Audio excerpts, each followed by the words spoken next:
बांग्लादेश के हिंदू संगठनों को लगता है कि भारत सरकार यदि उन पर हो रहे अत्याचारों और धर्मांतरण के विरुद्ध आवाज उठाती तो संभवतः उनके कष्ट कुछ कम होते।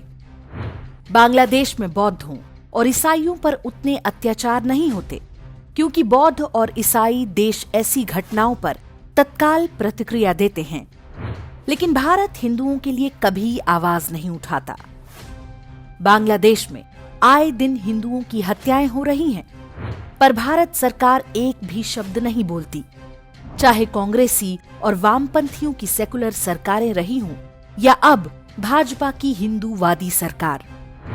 बांग्लादेश के हिंदू संगठनों की एक शिकायत यह भी है कि ढाका में भारतीय दूतावास के कर्मचारी हिंदुओं के साथ खड़े होने के बजाय दरगाहों और मजारों पर चादर चढ़ाने में व्यस्त रहते हैं। बांग्लादेश के हिंदू संगठन समझ नहीं पाते कि ये एक प्रकार का अंतर्राष्ट्रीय तृप्तिकरण है। उन्हें पता ही नहीं कि भारत में आए दिन हिंदुओं की जो हत्याएं होती हैं, भारत का शासन तंत्र उनके लिए भी आवाज नहीं उठाता। प्रदर्शन आंदोलन करना तो दूर, विरोध में एक ट्वीट तक नहीं करता। कमलेश तिवारी की गर्दन कट गई, चंदन गुप्ता को तिरंगा लहराने पर गोली मार दी गई, हर्षा को स्कूल में यूनिफॉर्म के समर्थन में बोलने पर चाकुओं से गोदा गया, किशन भरवाड़ को तो केवल इसलिए मार दिया गया क्योंकि उसने भगवान कृष्ण को अपना आराध्य कहने का साहस दिखाया था। भारत के सेकुलर शासन तंत्र ने जब इनके लिए मुंह नहीं खोला तो बांग्लादेश के हिंदुओं के लिए क्यों बोलेगा? वास्तव में ये भारतीय शासन तंत्र की स्थायी नीति है। सरकारें बदलने से इसका कोई लेना देना नहीं है। न्यायपालिका से लेकर अफसरशाही तक सेकुलर है। हिंदुओं के वोट लेकर आने वाले भी इनके अनुरूप काम करने में ही भलाई समझते हैं। बांग्लादेश ही नहीं, विश्व में कहीं भी हिंदुओं पर हमले होते हैं तो भारत की सरकारें कुछ नहीं कहती। उनकी प्रतिबद्धता हिंदुओं के लिए नहीं बल्कि भारतीयों के लिए होती है, जबकि अन्य मजहबों के पास भारतीय होने के साथ साथ अल्पसंख्यक होने के विशेषाधिकार भी हैं। हिंदुओं को लेकर भारतीय शासन व्यवस्था के दुराग्रह की जड़ें बहुत गहरी हैं। ये भारत के संविधान से लेकर हमारे शासक वर्ग, राजनेताओं और सरकारी बाबुओं की मानसिकता तक में फैली हुई है।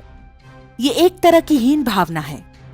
वो डरते हैं कि हिंदुओं की बात करना राजनीतिक रूप से उचित नहीं होगा, इससे उनकी स्वीकार्यता कम हो जाएगी। कतर जैसा कोई छुटभैया देश नाराज हो जाएगा या टीवी चैनलों पर उनसे इस बारे में कोई प्रश्न पूछ दिया जाएगा। समय आ चुका है कि हम भारतीय शासन व्यवस्था के सेकुलर चरित्र को चुनौती दें। सरकार और मंत्रियों से हिंदुओं के पक्ष में किए गए उनके कामों का हिसाब मांगें। मजहबी तुष्टीकरण की उनकी नीतियों की खुलकर आलोचना करें। भारत में धार्मिक आधार पर हिंदुओं की हत्याओं के लिए सरकार को कटघरे में खड़ा करें। विदेशों में किसी भी हिंदू पर अत्याचार के विरुद्ध भारत सरकार को बोलने को मजबूर करें। लव जिहाद और धर्मांतरण के लिए केंद्र और राज्य सरकारों को दोषी ठहराएं। हिंदुओं के धर्मांतरण पर पूरी तरह प्रतिबंध की मांग करें। न्यायालयों के हिंदू विरोधी निर्णयों पर खुलकर बोलें और लिखें। सेकुलर और हिंदू फोबिक सरकारी अफसरों की पहचान करें और उनकी सार्वजनिक आलोचना करें। हिंदुओं को नीचा दिखाने वाले मीडिया और बॉलीवुड का बहिष्कार करें।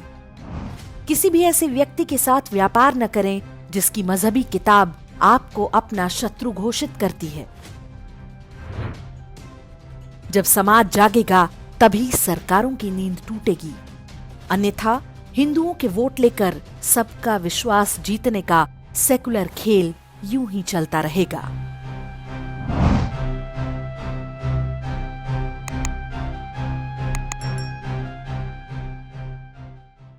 इंडेक्स ऑनलाइन के वीडियो समाज को समर्पित हैं। आप इनको डाउनलोड करके जैसे चाहे वैसे प्रयोग कर सकते हैं।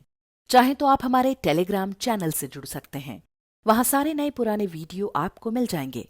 हमारे सोशल मीडिया लिंक हर वीडियो के डिस्क्रिप्शन में होते हैं।